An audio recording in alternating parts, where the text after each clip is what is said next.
நீங்க எப்பயும் செய்யற ரவா பாயசத்துல இதை மட்டும் சேர்த்து செஞ்சு பாருங்க. டேஸ்ட் சும்மா அடிதூளா இருக்கும். அஸ்ஸலாமு அலைக்கும். Hi friend. ஃபர்ஸ்ட் பாத்திரத்துல ஒரு ஸ்பூன் நெய் சேர்த்துட்டு முந்திரி, பாதாம், வெள்ளரி விதை இந்த மூணும் ரோஸ்ட் பண்ணிக்கலாம்.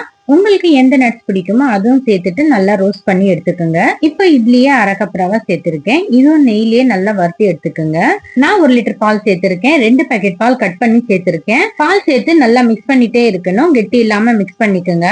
நான் பைனாப்பிள் கஸ்டர்ட் பவுடர் எடுத்திருக்கேன். 2 ஸ்பூன் கஸ்டர்ட் பவுடர் ஒரு பவுல்ல போட்டுட்டு அதுல கொஞ்சமா குங்குமப்பூவும் கொஞ்சமா பால் சேர்த்து மிக்ஸ் பண்ணிட்டு இது ரெடி ஆயிட்டு இருக்கிற பாயாசத்துல ஊத்திட்டு நல்லா கலந்து விட்டுருங்க.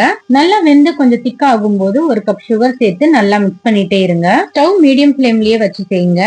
மில்க் மேட் ஒரு 4 ஸ்பூன் சேர்த்து கலந்து விட்டுருங்க. மில்க் மேட் சேர்க்கறதுனால பாயாசத்துல டேஸ்ட் இன்னும் அதிகமாக்கும்.